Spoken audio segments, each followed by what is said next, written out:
ಪ್ರೀಸಲು ಪ್ರೀಸಲು ಪಿತನಿಗೂ ಸುತನಿಗೂ ಮತ್ತು ಪವಿತ್ರ ಆತ್ಮರಿಗೂ ಮಹಿಮೆಯಾಗಲಿ. ಆದಿಯಲ್ಲಿದ್ದ ಹಾಗೆ ಈಗಲೂ ಯಾವಾಗಲೂ ಸದಾಕಾಲಕ್ಕೂ ಸ್ತೋತ್ರ ಉಂಟಾಗಲಿ. ಪ್ರೀಸಲು ಪ್ರೀಸಲು. ಪ್ರಭು ಯೇಸುವಿನಲ್ಲಿ ನನ್ನ ಪ್ರಿಯ ಸಹೋದರ ಸಹೋದರಿಯರೇ, ದೇವರ ಮಕ್ಕಳೇ, ಪ್ರಭು ಯೇಸು ಕ್ರಿಸ್ತರ ಕೃಪಾವರ ಪ್ರಸಾದದೊಂದಿಗೆ ಈ ಮಧ್ಯಾಹ್ನ 3 ಗಂಟೆಯ ಸಮಯದಲ್ಲಿ ಸ್ವರ್ಗೀಯ ಮನ್ನ ಶುಶ್ರೂಷೆಯಲ್ಲಿ ನಾವು ಒಂದಾಗುತ್ತಾ ಇದ್ದೇವೆ. ಪ್ರಭು ಯೇಸು ಕ್ರಿಸ್ತರ ಕೃಪಾವರ ಪ್ರಸಾದವು, ದೇವರ ಪ್ರೀತಿಯು, ಪವಿತ್ರ ಆತ್ಮರ ಅನ್ಯೋನ್ಯತೆಯು ನಿಮ್ಮೆಲ್ಲರೊಡನೆ ಇರಲಿ, ಅಂದರೆ ನಮ್ಮೆಲ್ಲರೊಡನೆ ಇರಲಿ ಎಂಬುದಾಗಿ ನಾವು ಪ್ರತಿದಿನ ಧ್ಯಾನಿಸುತ್ತೇವೆ. ಪ್ರಭು ಯೇಸು ಕ್ರಿಸ್ತರ ಕೃಪಾಶೀರ್ವಾದವು, ಆ ದೇವರ ಪ್ರೀತಿಯು ನೆಲೆಯಾಗಿರುವುದು ಪವಿತ್ರಾತ್ಮರ ಮೂಲಕವಾಗಿ. ಏಕೆಂದರೆ ಈ 3 ವ್ಯಕ್ತಿಗಳು ಒಂದು ವ್ಯಕ್ತಿಯಾಗಿ ಇಂದು ಈ ಲೋಕದಲ್ಲಿ ಕ್ರಿಯೆ ಮಾಡುತ್ತಾ ಇದ್ದಾರೆ.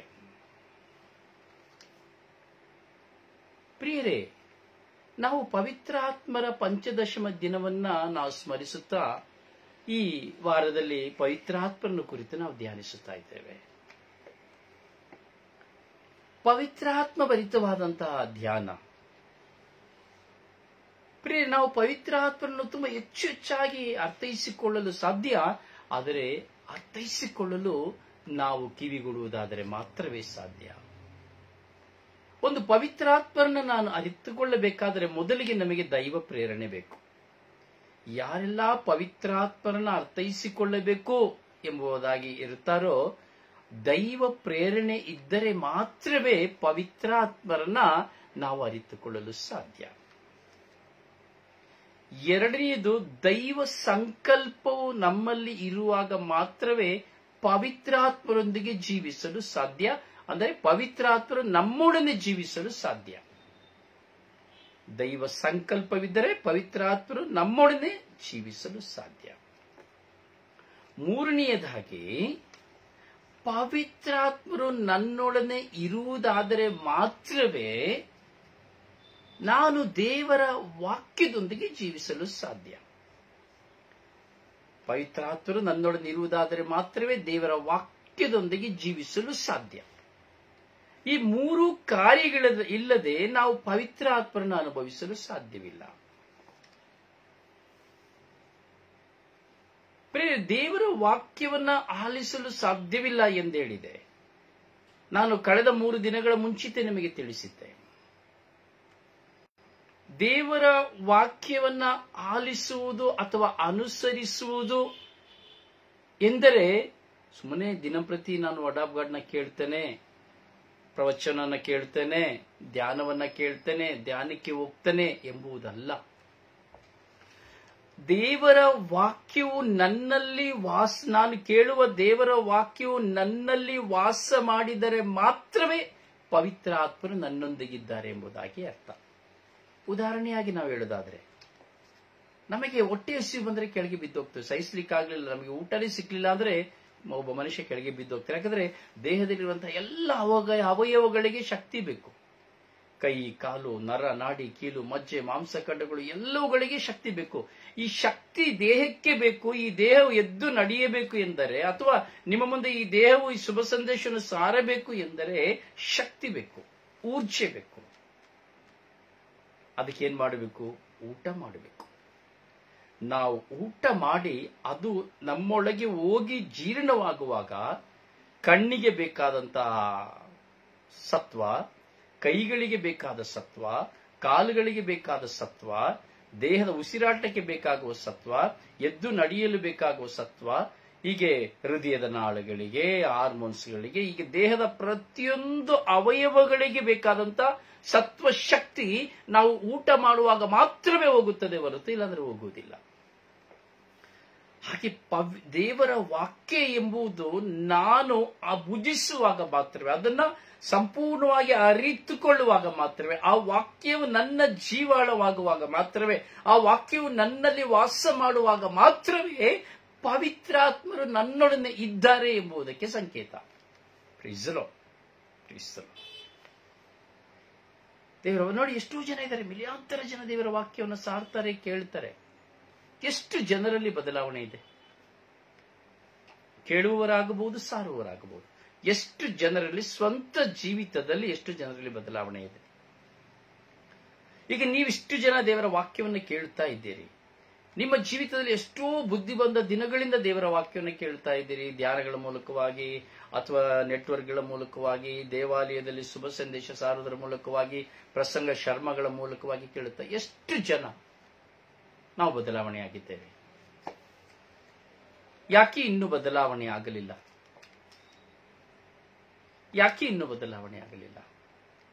ಕಾರಣ ಅದು ನಮ್ಮಲ್ಲಿ ಸತ್ವವಾಗಲಿಲ್ಲ. ನಮಗೆ ಬೇಕಾದಂತ ಸತ್ವ ನಮಗೆ ಇನ್ನೂ ಸಿಕ್ಕಲಿಲ್ಲ. ನನ್ನ ಸುಳ್ಳಿಗೆ ಸತ್ವ ಸಿಕ್ಕಲಿಲ್ಲ. ದೇವರ ವಾಕ್ಯ ಎಂಬುದು ಬಲ ಕೊಡುವಂಥದ್ದು. ಯಾವುದರಲ್ಲಿ ಆಧ್ಯಾತ್ಮಿಕವಾಗಿ ಬಲ ಕೊಟ್ಟು ನಮ್ಮನ್ನು ಆಧ್ಯಾತ್ಮಿಕವಾಗಿ ಬಲಪಡಿಸಿ ನಮ್ಮೊಳಗಿರುವಂತ ಕೆಟ್ಟದ್ದನ್ನು ತೆಗೆದು ಹಾಕುವಂಥದ್ದು ದೇವರ ವಾಕ್ಯ. ಆಹಾರ ಆಗಿಲ್ಲ, ನಾವು ಭುಜಿಸುವುದನ್ನ ಭುಜಿಸಿದಾಗ ಅದು ಭುಜಿಸಿದ ನಂತರ ಒಳಗೆ ಹೋಗಿ ಶಕ್ತಿಯನ್ನು ಕೊಡುತ್ತದೆ. ಆದರೆ ದೇವರ ವಾಕ್ಯ ಒಳ ಪ್ರವೇಶಿಸುವಾಗ ಬೇಡವಾದುದೆಲ್ಲವನ್ನು ಹೊರಗೆ ಹಾಕಿ ಬೇಕಾದುದನ್ನು ಒಳಗೆ ತುಂಬಿಸುತ್ತದೆ. ಬೇಡವಾದುದೆಲ್ಲ ಹೊರಗೆ ತೆಗೆದು ಹಾಕಿ ಬೇಡವಾದದ್ದನ್ನ ಹೊರಗೆ ಹಾಕಿಸುತ್ತದೆ, ಬೇಕಾದದನ್ನು ಒಳಗೆ ತುಂಬುತ್ತದೆ. ಆದರೆ ಇವತ್ತು ನಾವು ದೇವರ ವಾಕ್ಯವನ್ನ ಕೇಳ್ತಾ ಇದ್ದೇವೆ, ದೇವರ ವಾಕ್ಯ ಕೇಳ್ತಾ ಇದ್ದೇವೆ, ಯಾವುದು ಒಳಗಿನಿಂದ ಹೊರಗೆ ಹಾಕಲ್ಪಡುತ್ತಾ ಇಲ್ಲ. ಎಕ್ಸ್ಟ್ರಾರ್ಡಿನರಿ ಆಗಿ ಹೋಗಿ ಸೇರ್ಕೊಳ್ತಾರೆ. ನೋಡಿ, ದೇವರ ವಾಕ್ಯ ಕೇಳ್ಬೇಕಾದ್ರೆ ಇದು ನನಗೋಸ್ಕರನೇ ಹೇಳಿದ್ರು, ಇದು ನನಗೇ ಹೇಳಿದ್ರು, ಇದು ನನಗೇ ಮಾಡಿದ್ರು. ಹೌದಲ್ಲ? ದೇವರ ವಾಕ್ಯವನ್ನು ಕೇಳೋದನ್ನು ಬಿಟ್ಟು ಬಿಡುತ್ತೇವೆ. ಯಾಕಂದ್ರೆ ಸೈತಾನಲ್ಲಿ ಅಷ್ಟು ಶಕ್ತವಾಗಿ ಕ್ರಿಯೆ ಮಾಡುತ್ತಾನೆ.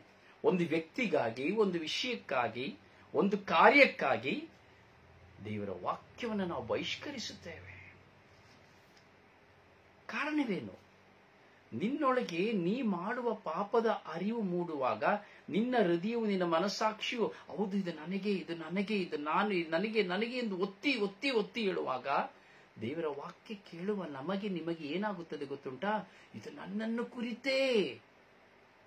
ಅದರಲ್ಲೂ ಕುಟುಂಬದಲ್ಲಿದ್ದು, ಮಿತ್ರ ಬಾಂಧವ್ಯದಲ್ಲಿದ್ದು, ದೇವರ ವಾಕ್ಯವನ್ನು ಸಾರುವವರೊಂದಿಗೆ ಇದ್ದು ನಾವು ಅವರ ಮುಖಾಂತರವಾಗಿ ದೇವರ ವಾಕ್ಯವನ್ನು ಕೇಳುವಾಗ ಎಷ್ಟೋ ಜನ ಬಾಂಧವ್ಯಗಳನ್ನು ಕಳೆದುಕೊಂಡು ಬಿಡುತ್ತಾರೆ, ಮಿತ್ರವೃಂದವನ್ನು ಕಳೆದುಕೊಂಡು ಬಿಡುತ್ತಾರೆ. ಕಾರಣ ದೇವರ ವಾಕ್ಯ ಒಳಗೆ ಹೋಗುವಾಗ, ಅದು ನಿನ್ನ ಮನಸ್ಸಾಕ್ಷಿಯನ್ನು ಒತ್ತಿ ಹಿಡಿಯುವಾಗ, ಅದು ನಿನಗೆ ಎಂದು ಹೇಳುವಾಗ ನಿನ್ನೊಳಗೆ ಪ್ರೇರಕವಾಗಿ ಇರುವಂತಹ ಶೋಧಕನಾದ ಸೈತಾನನು ನಿನ್ನನ್ನು ಆ ದೇವರ ವಾಕ್ಯದಿಂದ ದೂರ ಮಾಡುತ್ತಾನೆ. ನಿನ್ನನ್ನು ಅವನು ಶುದ್ಧ ಮಾಡುವುದಿಲ್ಲ. ದೇವರು ಶುದ್ಧ ಮಾಡಲು ನೀನು ಅವನಿಗೆ ಅನುಮತಿಯನ್ನು ಕೊಡುವುದಿಲ್ಲ. ಪ್ರೀಸಲು ಬೇರೆಗೆ ದೇವರ ವಾಕ್ಯ ನನ್ನಲ್ಲಿ ವಾಸ ಮಾಡಬೇಕು. ಯಾವಾಗ ದೇವರ ವಾಕ್ಯ ನಮ್ಮಲ್ಲಿ ವಾಸ ಮಾಡುತ್ತದೋ ಆಗ ನಾವು ದೇವರ ಪ್ರತಿನಿಧಿಗಳಾಗಿಯೂ, ದೇವರ ಆರಿಸಿಕೊಂಡ ಮಕ್ಕಳಾಗಿಯೂ, ದೇವರು ನಮ್ಮನ್ನು ಕರೆ ಕೊಟ್ಟಂತಹ ಮಕ್ಕಳಾಗಿಯೂ ನಾವು ಜೀವಿಸುತ್ತೇವೆ. ಪ್ರೀಸಲೋ ಪ್ರೀಸಲೋ ಪ್ರೀಸಲೋ. ಹೌದು ಪ್ರಿಯರೇ, ಪವಿತ್ರ ಆತ್ಮರು ಎಂಬುದಾದರೆ ಅವರು ಸುಮ್ಮನೆ ಏನೋ ಹೀಗೆ ಬಂದು ಗಾಳಿಯಾಗಿ ಬಂದು ಹೋಗಿ, ಕರೆಂಟ್ ಶಾಕ್ ಆಗಿ ಬಂದು ಹೋಗಿ, ಅಥವಾ ಏನೋ ಒಂದು ಅನುಭವ ಆಗಿ ಬಂದು ಹೋಗಿ, ಯಾವುದೋ ಒಂದು ಕ್ರಿಯೆ ಮಾಡಿ ಹೋಗಿ ಬಂದು ಹೋಗುವುದಲ್ಲ ಪವಿತ್ರಾತ್ಮರು. ಪವಿತ್ರಾತ್ಮರು ನಿನ್ನಲ್ಲಿ ಬರುವಾಗ ಅವರು ನಿನ್ನನ್ನು ನನ್ನನ್ನು ಸಮಗ್ರ ಸತ್ಯದೆಡೆಗೆ ಕರೆದುಕೊಂಡು ಹೋಗುವರು. ಇದೇ ಪವಿತ್ರಾತ್ಮರ ನಿಜವಾದ ಸ್ವಭಾವ, ನಿಜವಾದ ಶಕ್ತಿ. ಪವಿತ್ರಾತ್ಮರು ನನ್ನಲ್ಲಿ ಬರುವಾಗ ನನ್ನನ್ನು ಸಮಗ್ರ ಸತ್ಯದೆಡೆಗೆ ಕರೆದುಕೊಂಡು ಹೋಗ್ತಾರೆ. ಪವಿತ್ರಾತ್ಮರು ನಿನ್ನಲ್ಲಿ ಬರುವಾಗ ನಿನ್ನನ್ನು ಸಮಗ್ರ ಸತ್ಯದೆಡೆಗೆ ಕರೆದುಕೊಂಡು ಹೋಗ್ತಾರೆ. ಪಶ್ಚಾತ್ತಾಪದ ಗುಂಡಿಗೆ ಹಾಕ್ತಾರೆ, ಮನೋವೇದನೆಯನ್ನು ಉಂಟು ಮಾಡುತ್ತಾರೆ. ಯಾಕೆ? ಪಾಪದ ಅರಿವಿನ ನಿಮಿತ್ತವಾಗಿ. ನನ್ನನ್ನು ಶುದ್ಧ ಮಾಡಲು ಆ ವಾಕ್ಯವು, ನನ್ನನ್ನು ಪವಿತ್ರಾತ್ಮರು ನನ್ನನ್ನು ಶುದ್ಧ ಮಾಡಲು ನನ್ನನ್ನು ಹಲವಾರು ವಿಧದ ಹೋರಾಟಗಳಲ್ಲಿ ಸಿಲುಕಿಸುತ್ತಾರೆ, ಪಶ್ಚಾತ್ತಾಪದ ಹೋರಾಟಗಳಲ್ಲಿ. ಹೌದು ಪ್ರಿಯರೇ, ಹೀಗೆ ಪವಿತ್ರಾತ್ಮರು ನನ್ನಲ್ಲಿ ಬರುವಾಗ ಸಮಗ್ರ ಸತ್ಯದಲ್ಲಿ ಅಷ್ಟೇ ಮುಗಿದು. ಒಂದೇ ವರ್ಡ್, ಒನ್ ವರ್ಡ್ ಆನ್ಸರ್. ಕೆಟ್ಟದನ್ನ ಬಿಟ್ಟುಬಿಡು, ಪಾಪವನ್ನ ಬಿಟ್ಟುಬಿಡು, ಪಾಪವನ್ನು ಮಾಡೋದಿಲ್ಲ, ಅದು ಇದೆಲ್ಲ ಇಲ್ವೇ ಇಲ್ಲ. ಸುಳ್ಳು ಹೇಳಬೇಡ, ನೀನು ಹಾಗೆ ಮಾಡಬೇಡ, ಇದೆಲ್ಲ ಇಲ್ವೇ ಇಲ್ಲ. ಒಂದೇ word answer, one word answer. ಪವಿತ್ರಾತ್ಮರು ನಿನ್ನಲ್ಲಿ ಬರುವಾಗ ಪವಿತ್ರಾತ್ಮರು ನನ್ನಲ್ಲಿ ಬರುವಾಗ ಸಮಗ್ರ ಸತ್ಯದೆಡೆಗೆ, ಅಂದರೆ ಯಾವ ಅಲ್ಲಿ ಎಕ್ಸ್ಕ್ಯೂಸಸ್ ಅಥವಾ ಯಾವ ಕಮಾಂಡ್ಸ್ ಅಥವಾ ಯಾವುದೇ ರೆಕಮೆಂಡೇಶನ್ ಯಾವುದೂ ಇಲ್ಲ. ನೇರ ಸಮಗ್ರವಾದ ಸತ್ಯವಾದ ಸಮಗ್ರವಾದ ಸತ್ಯದೆಡೆಗೆ ನಿನ್ನನ್ನು ಕರೆದುಕೊಂಡು ಹೋಗ್ತಾರೆ. ನಿನ್ನನ್ನು ಎಲ್ಲಿಯವರು ಹಾದಿ ತಪ್ಪಿ ಬಿಡುವುದಿಲ್ಲ. ತಪ್ಪು ಮಾಡುವಲು ಬರುವಂತಹ ಸಮಯ ಬರುವಾಗಲೂ ಅವರು ನಿನ್ನನ್ನ ಗೊಂದಲಕ್ಕೆ ಒಳಪಡಿಸ್ತಾರೆ. ಬೇಡ ಬೇಡ, ನಿನ್ನ ಮನಸ್ಸಾಕ್ಷಿಯ ಮೂಲಕವಾಗಿ, ನನ್ನ ಮನಸ್ಸಾಕ್ಷಿಯ ಮೂಲಕವಾಗಿ, ಇಲ್ಲ ಬೇಡ ತಪ್ಪು, ಇಲ್ಲ ಬೇಡ ತಪ್ಪು, ಬೇಡ ಬೇಡ ಬೇಡ, ಮನಸ್ಸಿನಲ್ಲಿ ಒತ್ತಿ ಒತ್ತಿ ಅವುಗಳಿಂದ ನಮ್ಮನ್ನು ದೂರ ಮಾಡುತ್ತಾರೆ. ಪ್ರಿಯ, ಪವಿತ್ರಾತ್ಮರೊಂದು ವ್ಯಕ್ತಿಯಾಗಿದ್ದಾರೆ, ಪವಿತ್ರಾತ್ಮರೊಂದು ಶಕ್ತಿಯಾಗಿದ್ದಾರೆ, ಆದರೆ ಅವರಿಗೆ ರೂಪವಿಲ್ಲ. ಈ ಪವಿತ್ರಾತ್ಮರನ್ನು ಸ್ವಾಗತಿಸಿಕೊಳ್ಳುವ ಯಾರೊಬ್ಬರು, ಈ ಪವಿತ್ರಾತ್ಮರನ್ನು ಅನುಭವಿಸುವ ಯಾರೊಬ್ಬರು, ಈ ಪವಿತ್ರಾತ್ಮರೊಂದಿಗೆ ಜೀವಿಸಬೇಕೆಂದು ಹಂಬಲಿಸುವ ಯಾರೊಬ್ಬರು, ಈ ಪವಿತ್ರಾತ್ಮರನ್ನು ಧರಿಸಿಕೊಳ್ಳುವ ಯಾರೊಬ್ಬನು ಸಮಗ್ರ ಸತ್ಯವನ್ನು ಬಿಟ್ಟು ಬೇರೆಡೆಗೆ ಹೋಗಲು ಸಾಧ್ಯವಿಲ್ಲ. ಶಾಂತಿಯ ಮಾರ್ಗವನ್ನು ತೊರೆಯಲು ಸಾಧ್ಯವಿಲ್ಲ. ಪಾಪದ ಜೀವನವನ್ನು ಮಾಡಲು ಸಾಧ್ಯವಿಲ್ಲ. ಆದರೂ ಸಹ ಪಾಪಿಗಳು, ಮನುಷ್ಯರಾಗಿರುವ ನಾವು ಪಾಪಿಗಳು ಪಾಪ ಮಾಡಿಬಿಡುತ್ತೇವೆ. ಯಾವಾಗ ಶೋಧಕನ ನಿಮಿತ್ತವಾಗಿ ಯಾವುದಾದ್ರೂ ಒಂದು ಸೆಲೆಗೆ ಸಿಕ್ಕಿಕೊಳ್ಳುವಾಗ ನಾವು ತಪ್ಪು ಮಾಡಿಬಿಡುತ್ತೇವೆ, ಪಾಪ ಮಾಡಿಬಿಡುತ್ತೇವೆ. ಆದರೂ ಸಹ ಪವಿತ್ರಾತ್ಮರು, ನಿನ್ನಲ್ಲಿದ್ದಂತಹ ಪವಿತ್ರಾತ್ಮರು ನಿನ್ನಿಂದ ಹೊರ ಹೋಗಿದ್ದರೂ ಸಹ ಅವರು ನಿನ್ನನ್ನು ಬಿಟ್ಟುಕೊಡದೆ ನಿನ್ನಲ್ಲಿ ಪಶ್ಚಾತ್ತಾಪವನ್ನು ತುಂಬಿಸುತ್ತಾ, ಪಾಪದ ಅರಿವನ್ನು ತುಂಬಿಸುತ್ತಾ ಅವರು ನಿನ್ನೊಳಗೆ ವಾಸ ಮಾಡಲು ಪ್ರಯತ್ನಿಸುತ್ತಾರೆ. ಯಾಕೆಂದರೆ ನೀನು ಅವರನ್ನು ಸ್ವಂತವಾಗಿಸಿ, ಕಾಲಗಳಿಂದ, ವರ್ಷಗಳಿಂದ ಸ್ವಂತವಾಗಿಸಿ ನೀನು ಅವರೊಂದಿಗೆ ಇರಲು ಯತ್ನಿಸಿದ ಕಾರಣ ಪವಿತ್ರಾತ್ಮರು ನಿನ್ನನ್ನು ಬಿಟ್ಟು ಹೋಗಲು ಪ್ರಯತ್ನಿಸುವುದಿಲ್ಲ.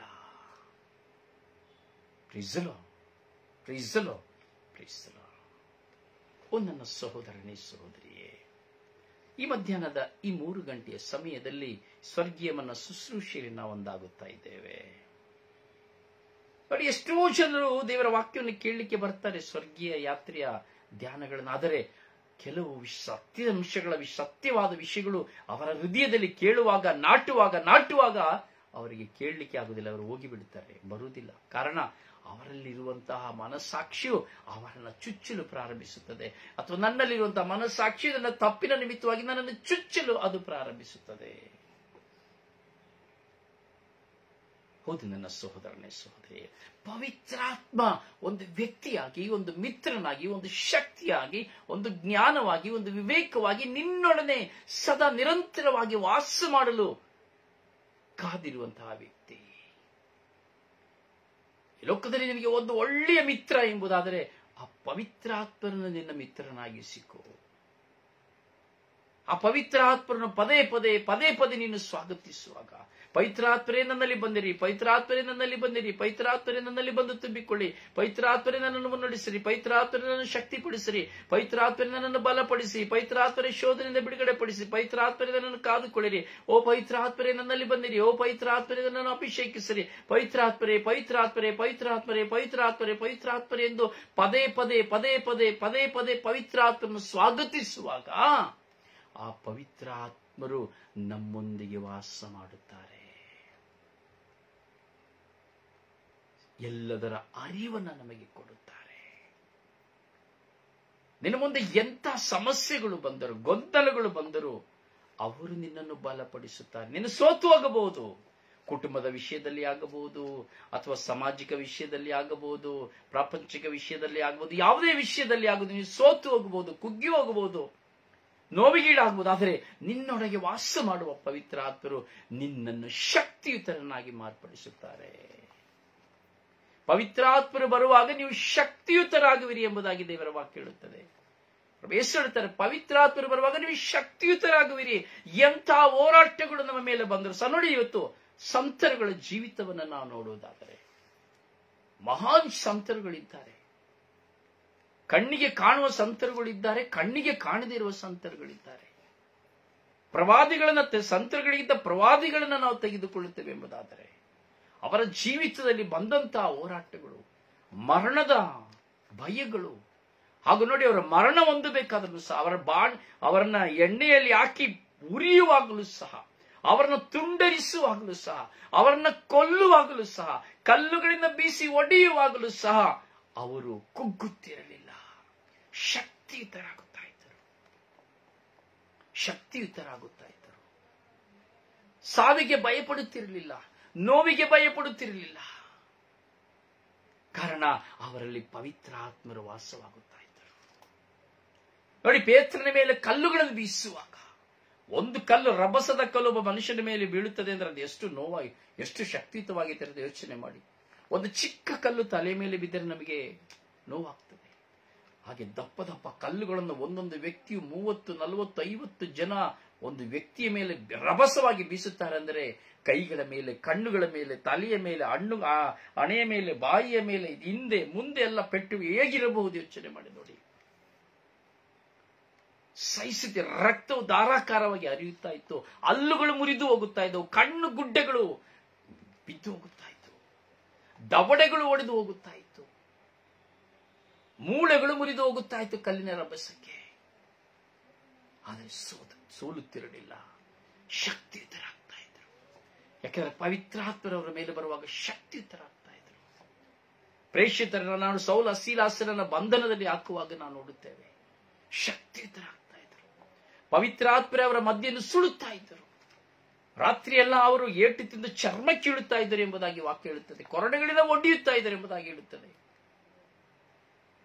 ರಾತ್ರಿಯೆಲ್ಲ ನೋವಿಗೆ ನೋವನ್ನು ಅನುಭವಿಸುವಾಗಲೂ ಅವರು ದೇವರನ್ನು ಆರಾಧಿಸುತ್ತಾ ಇದ್ದರು, ದೇವರನ್ನು ಸ್ತುತಿಸುತ್ತಾ ಇದ್ದರು, ದೇವರನ್ನು ಮಹಿಮೆ ಪಡಿಸುತ್ತಾ ಇದ್ದರು. ಪವಿತ್ರ ಆತ್ಮರವರನ್ನು ಶಕ್ತಿ ಪಡಿಸುತ್ತಾ ಇದ್ದರು. ಆ ಶಕ್ತಿಯ ನಿಮಿತ್ತವಾಗಿ, ಪವಿತ್ರಾತ್ಮರ ಶಕ್ತಿ ನಿಮಿತ್ತವಾಗಿ ಕಬ್ಬಿಣದ ಸರಪಳಿಗಳು ತಾನೇ ಕಳಚಿ ಬಿದ್ದವು. ಆ ಪವಿತ್ರಾತ್ಮರ ಶಕ್ತಿಯ ನಿಮಿತ್ತವಾಗಿ ಮುಚ್ಚಲ್ಪಟ್ಟ ಬಾಗಿಲುಗಳು ತೆರೆಯಲ್ಪಟ್ಟಿತ್ತು. ಆ ಪವಿತ್ರಾತ್ಮರ ಶಕ್ತಿ ನಿಮಿತ್ತವಾಗಿ ಹೊರ ಬಂದರು. ಅವನ್ನ ಹಲವು ಬಾರಿ ಸೆರೆವಾಸದಲ್ಲಿಟ್ಟರು ಸಹ ಅವರು ಶಕ್ತಿ ಹೊಂದಿದರು, ಕುಗ್ಗಿ ಹೋಗಲಿಲ್ಲ. ಹೀಗೆ ನಿಮ್ಮ ಜೀವಿತದಲ್ಲಿ, ನನ್ನ ಜೀವಿತದಲ್ಲಿ, ಕೌಟುಂಬಿಕ ಜೀವಿತದಲ್ಲಿ ಆಗಲಿ ಅಥವಾ ನಿಮ್ಮ ವೈಯಕ್ತಿಕ ಜೀವಿತದಲ್ಲಿ ಆಗಲಿ ನೀವು ಕುಗ್ಗಿ ಹೋಗುವ ಸಮಯಗಳು ಬರಬಹುದು. ನಿಮ್ಮ ಪ್ರಾರ್ಥನೆಗಳು ನಶಿಸಿ ಹೋಗುವಂತೆ, ನೀವು ಪ್ರಾರ್ಥನೆಯಿಂದ ದೂರ ಆಗುವಂತೆ, ಅಥವಾ ದೇವರೊಂದಿಗೆ ನಿಮ್ಮ ಸಂಬಂಧವು ಕಿತ್ತು ಹೋಗುವಂತೆ ಹಲವಾರು ಶೋಧನೆಗಳು ನಿನ್ನ ಸ್ವಂತ ಹೆಂಡತಿಯಿಂದ, ಗಂಡನಿಂದ, ಮಕ್ಕಳಿಂದ, ಎತ್ತವರಿಂದ, ಒಡಹುಟ್ಟಿದವರಿಂದ, ನೆರೆಹೊರೆಯವರಿಂದ, ಬಂಧುಗಳಿಂದ, ವಿಚಾರಣೆ ಜನರಿಂದ, ನಿನ್ನ ಮೇಲೆ ಯಾಜಕರಿಂದ ಬೀಳಬಹುದು. ಆದರೆ ನಿನ್ನೊಂದಿಗೆ ಪವಿತ್ರಾತ್ಮರು ವಾಸ ಮಾಡುವುದಾದರೆ ನೀನು ಶಕ್ತಿಯುತನಾಗುವೆ. ಹೌದು ಪ್ರಿಯರೇ, ನಾವು ಶಕ್ತಿಯುತರಾಗಬೇಕು.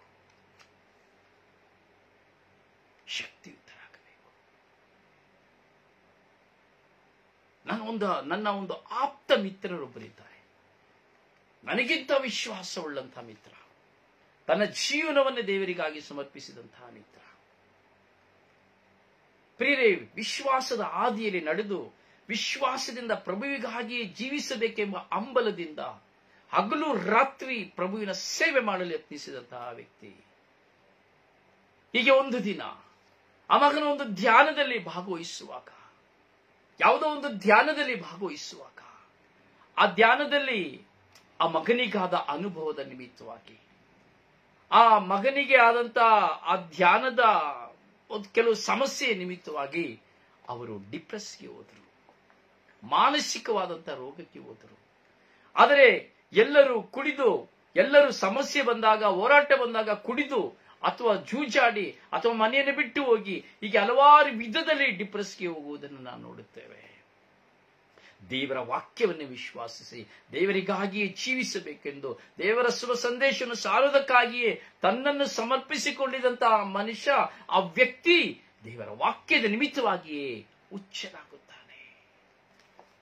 ಅವನನ್ನು ಕಟ್ಟಿ ಬಿಡುತ್ತಾರೆ, ಅವನನ್ನು ಬಂಧಿಸುತ್ತಾರೆ. ಹಗಲು ರಾತ್ರಿ ಆತನ ದೇವರ ವಾಕ್ಯದ ಚಿಂತನೆಯಲ್ಲಿ ಹೋಗುತ್ತಾನೆ. ಅವರಿಗೆ ದೇವರನ್ನು ಬಿಟ್ಟರೆ ಬೇರೆ ಯಾರೂ ಇಲ್ಲ. ದೇವರ ಪ್ರೀತಿಯ ನೆಲೆಯಾಗುವಂತಹ ವ್ಯಕ್ತಿ.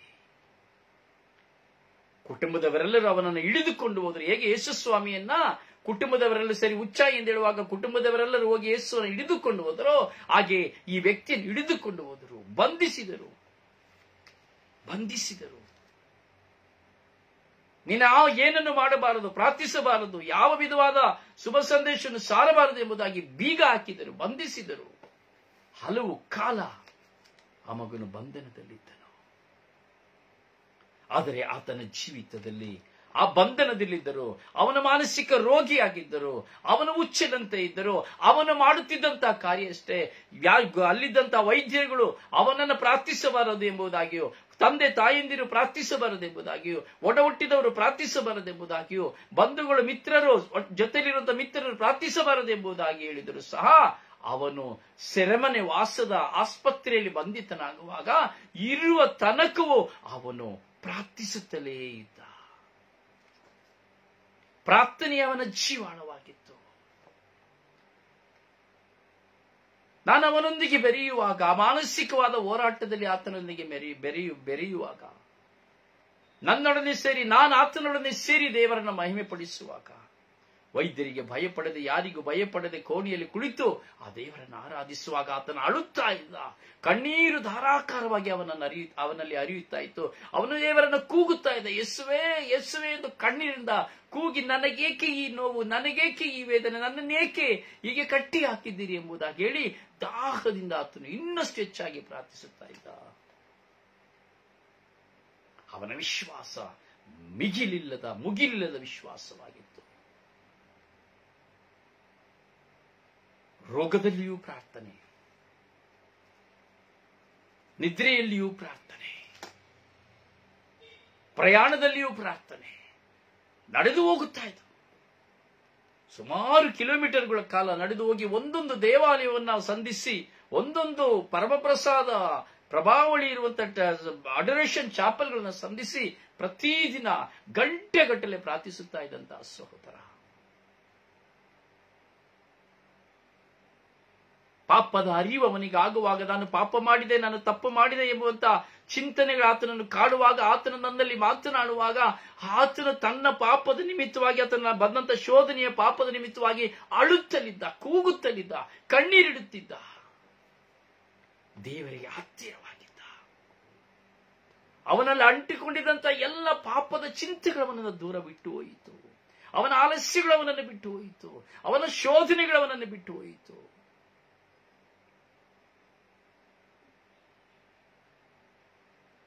ಬೆತ್ತಲೆಯಾದ ದಿನಗಳುಂಟು, ಪರಿಹಾಸ್ಯ ಮಾಡಿದ ದಿನಗಳುಂಟು, ಅವನನ್ನು ಹಿಡಿದು ಒತ್ತು ಸಾಗಿದಂತಹ ದಿನಗಳುಂಟು. ಆದರೆ ಆತನೆಲ್ಲಿಯೂ ಸೋತು ಹೋಗಲಿಲ್ಲ. ಅವನು ಶಕ್ತಿಯುತನಾಗುತ್ತಾ ಇದ್ದನು. ಏಕೆಂದರೆ ಪವಿತ್ರಾತ್ಮರು ಆತನಲ್ಲಿ ಬಂದ ಕಾರಣ, ಆತನಲ್ಲಿ ವಾಸ ಮಾಡುವ ಕಾರಣ ಅವನು ಶಕ್ತಿಯುತನಾಗುತ್ತಾ ಇದ್ದನು.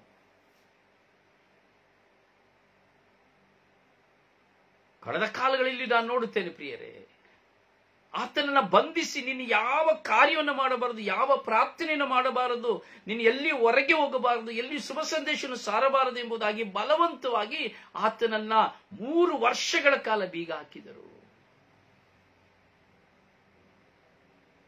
ಆದರೆ ಸಂಭವಿಸಿದ್ದು ಏನು ಗೊತ್ತುಂಟ?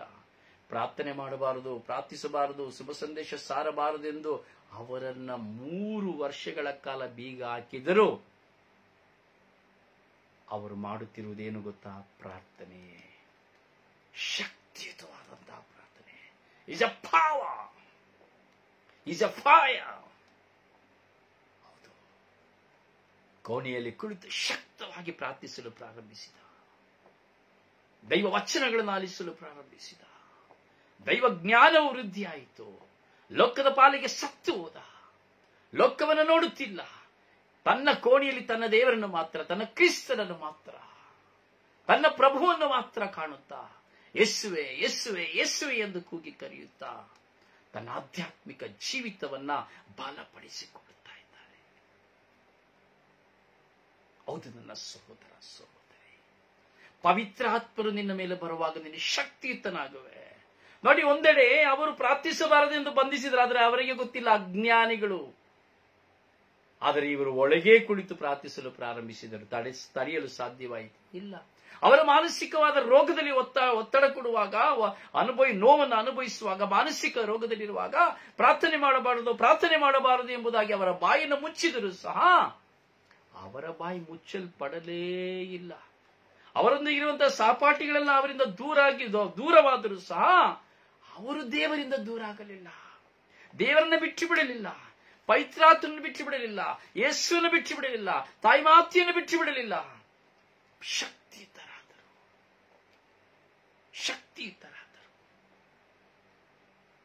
ಇಂದಿಗೂ ಅದೇ ಶಕ್ತಿಯುತವಾಗಿ ಜೀವಿಸುತ್ತಾ ಇದ್ದಾರೆ. ಜೀವಿಸಿದರೆ ಪ್ರಭುವಿಗಾಗಿಯೇ ಜೀವಿಸಬೇಕೆಂಬ ಹಂಬಲ.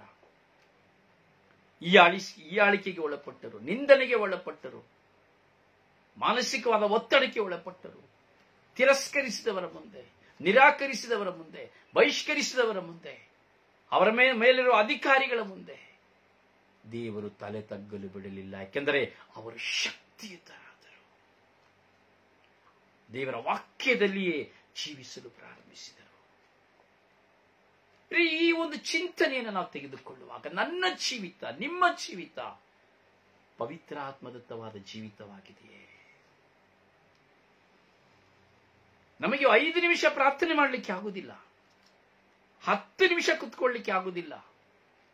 ಸಮಯ ನೋಡ್ತಾನೇ ಇರ್ತೇವೆ. ದೇವಾಲಯಕ್ಕೆ ಹೋದ್ರೆ ಇನ್ನೂ ಟೈಮ್ ಆಗ್ಲಿಲ್ವಾ, ಪ್ರಾರ್ಥನೆ ಪ್ರಾರಂಭ ಮಾಡಿದ್ರೆ ಇನ್ನೂ ಟೈಮ್ ಆಗ್ಲಿಲ್ವಾ.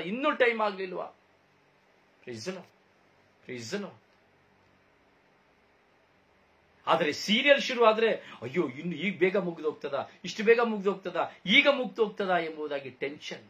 ಸಿನಿಮಾಗೆ ಹೋಗ್ಬೇಕಾದ್ರೆ ಅಯ್ಯೋ ಸ್ಟಾರ್ಟ್ ಆಗ್ಬಿಟ್ರೆ ಏನ್ ಮಾಡೋದು, ಸ್ಟಾರ್ಟ್ ಆಗ್ಬಿಟ್ರೆ ಏನ್ ಮಾಡೋದು, 1 ಗಂಟೆ ಮುಂಚಿತವಾಗಿ. ಆದರೆ ಪ್ರಾರ್ಥನೆ ಮಾಡಬೇಕು ಅಂದ್ರೆ ಅಯ್ಯೋ ಪ್ರಾರ್ಥನೆನಾ ಎಷ್ಟೊತ್ತು ಮುಗೀತದೆ, ಬೇಗ ಮುಗಿಸಿ. ನಾನು ನೋಡ್ತೀನಿ ಕೆಲವು ಕಡೆ ನಾನು ಪ್ರಾರ್ಥನೆಗೆ ಹೋಗುವಾಗ ಆಹ್ವಾನ ಕೊಡುವಾಗ ನಾನು ಅಲ್ಲಿ 2 ವಿಧದ ವ್ಯಕ್ತಿಗಳನ್ನು ನಾನು ನೋಡುತ್ತೇನೆ. ಕೆಲವರು ಪ್ರಾರ್ಥಿಸಿ ಎಂದು ಹೇಳುವ ವ್ಯಕ್ತಿ, ಇನ್ನು ಕೆಲವರು ಬೇಗ ಪ್ರಾರ್ಥನೆ ಮುಗಿಸಿಬಿಡಿ, ಆಯ್ತಾ, ಬೇಗ ಮುಗಿಸಿಬಿಡೋದು, 5 ನಿಮಿಷದಲ್ಲಿ ಮುಗಿಸಿಬಿಡಿ. ಏನು ಕಾರಣ? ಪವಿತ್ರ ಆತ್ಮದತ್ತವಾದ ಜೀವಿತವಿಲ್ಲ, ಪವಿತ್ರ ಆತ್ಮರ ಅನುಭವವಿಲ್ಲ, ದೇವರ ವಾಕ್ಯವರೊಂದಿಗೆ ವಾಸ ಮಾಡುತ್ತಿಲ್ಲ. ಇದರಿಂದ ಅದಕ್ಕೆ ಹೇಳ್ತಾರೆ, ಪವಿತ್ರ ಆತ್ಮ ನಿನ್ನಲ್ಲಿಗೆ ಬರುವಾಗ ಅವರು ನಿನ್ನನ್ನು ಸಮಗ್ರ ಸತ್ಯದಡಿಗೆ ಕರೆದುಕೊಂಡು ಹೋಗುವರು. ಪವಿತ್ರ ಆತ್ಮ ನಿನ್ನ ಮೇಲೆ ಬರುವಾಗ ನೀವು ಶಕ್ತಿಯುತರಾಗುವಿರಿ. You are power in Jesus name, you are free in Jesus name. ಯೇಸುವಿನ ನಾಮದಲ್ಲಿ ನಿನ್ನ ಶಕ್ತಿಯುತರಾಗ್ತೀಯ, ಸ್ವತಂತ್ರನಾಗುತ್ತೀಯ. ಪವಿತ್ರಾತ್ಮ ನಿನ್ನ ಮೇಲೆ ಬರುವಾಗ ನಿನ್ನ ಮೇಲೆ ಎಂತ ಅಪದೂರುಗಳು ಬಂದರೂ ಸಹ, ನಿನ್ನನ್ನು ಮರಣಕ್ಕೆ ಕೊಂಡು ಹೋಗುತ್ತಾ ಇದ್ದಾರೆ ಎಂಬುದಾದರೂ ಸಹ, ನಿನ್ನನ್ನು ತುಳಿಯಲು ಎತ್ತಿಸಿ ಇನ್ನೂ ತುಳಿಯಲು ಎತ್ತಿಸುತ್ತಾರೆ ಎಂದರೂ ಸಹ ನೀನು ಸೋತು ಹೋಗುವುದಿಲ್ಲ. ಯಾಕೆಂದರೆ ನೀನು ಶಕ್ತಿಯುತನಾಗುವೆ, ಶಕ್ತಿಯುತಳಾಗುವೆ. ಕಾರಣ ನಿನ್ನಲ್ಲಿ ಪವಿತ್ರ ಆತ್ಮರು ಬರುವಾಗ. ನಾವು ಪವಿತ್ರಾತ್ಮರನ್ನ ಒಂದು ವ್ಯಕ್ತಿಯಾಗಿ ನಾವು ನೋಡಬೇಕು. ಅವರ ಸಹಾಯ ನಮಗೆ ಬೇಕು. ಕೇವಲ ಪವಿತ್ರಾತ್ಮರು ಎಂದು ಹೇಳಿದರೆ ಏನು ಪ್ರಯೋಜನವಿಲ್ಲ. ಪವಿತ್ರಾತ್ಮರ ಅನುಭವ ನಮಗಾಗಬೇಕು. ನಾನು ಹೇಳಿದೆ, ದೈವ ಪ್ರೇರಣೆ ಹಾಗೂ ದೈವ ಸಂಕಲ್ಪದ ನಿಮಿತ್ತವಾಗಿ ಮಾತ್ರವೇ ಪವಿತ್ರಾತ್ಮರನ್ನು ಅನುಭವಿಸಲು ಸಾಧ್ಯ. ಇಲ್ಲದಿದ್ದರೆ ಪವಿತ್ರಾತ್ಮರನ್ನು ಅನುಭವಿಸಲು ಸಾಧ್ಯವಿಲ್ಲ.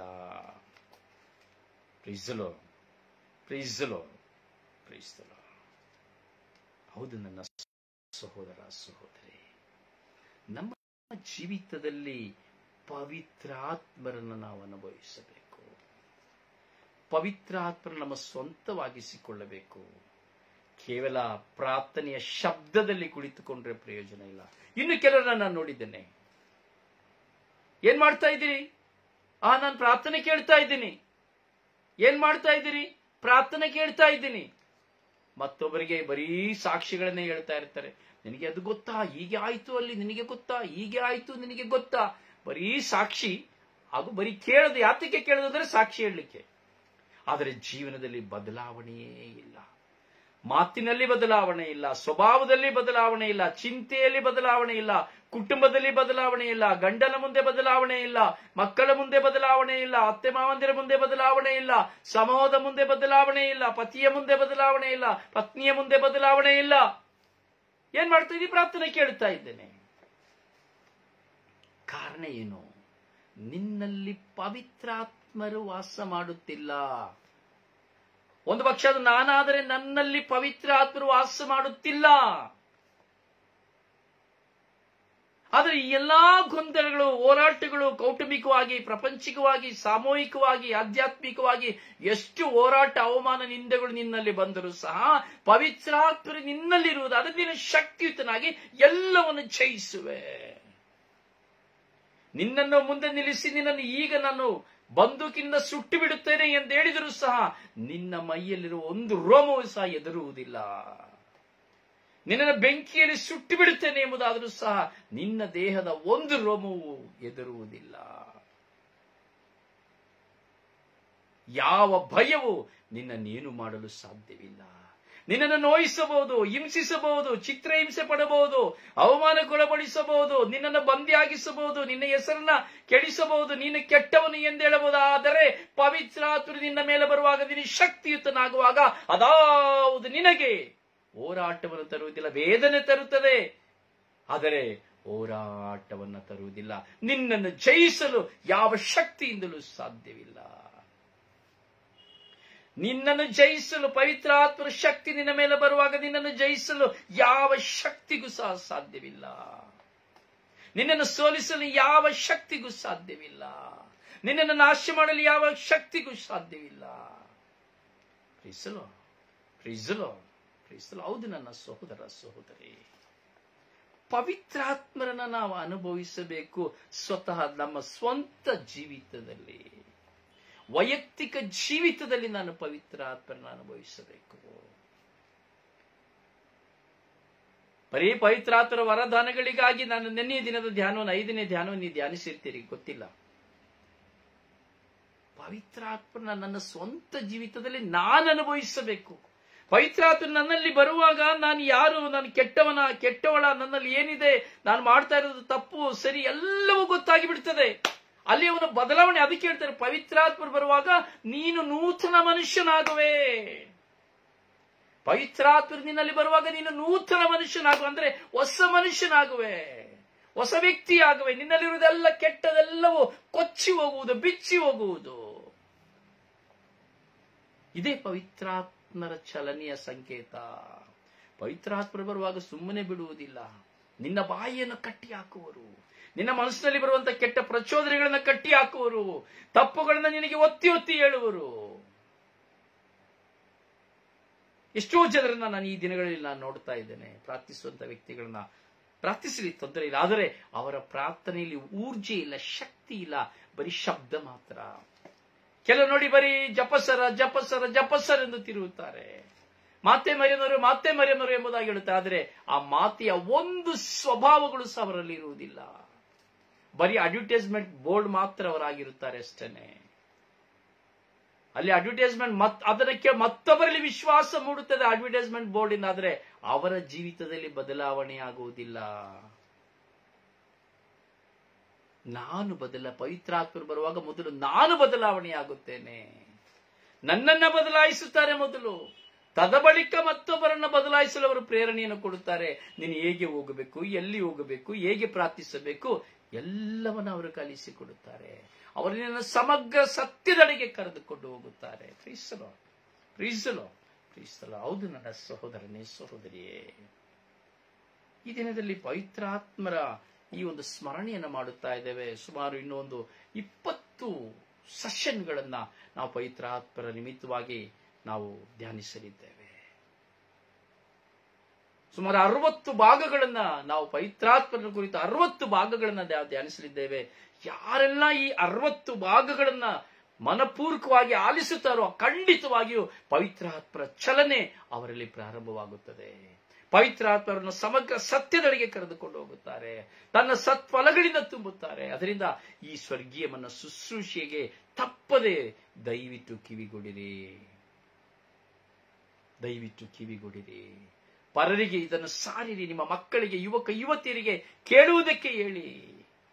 ಬರೀ ದೇವರ ವಾಕ್ಯನ ಶಬ್ದವನ್ನು ಕೇಳಿ ಬಿಟ್ಟು ಬಿಡುವುದಲ್ಲ. ಪವಿತ್ರಾತ್ಮರನ್ನು ಧರಿಸಿಕೊಳ್ಳುವಾಗ ನೀನು ಕೇಳುವ ಶಬ್ದವು ಶಕ್ತಿಯಾಗಿ ಮಾರ್ಪಾಡಾಗುತ್ತದೆ, ನಿನ್ನನ್ನು ನೂತನ ಮನುಷ್ಯರನ್ನಾಗಿ ಮಾರ್ಪಡಿಸುತ್ತದೆ. ಆದ್ದರಿಂದ ನನ್ನ ಸಹೋದರನೇ, ಸಹೋದರಿಯೇ, ಆಲಿಸು, ಧ್ಯಾನಿಸು, ಪ್ರಾರ್ಥಿಸು. ದೇವರು ನಿನ್ನನ್ನು ಆಶೀರ್ವದಿಸಲಿ. ನಿನಗಾಗಿ ಪ್ರಾರ್ಥಿಸುವ ನಿನ್ನ ಸೇವಕ brother Rosario Pandavapura. Praise the lord.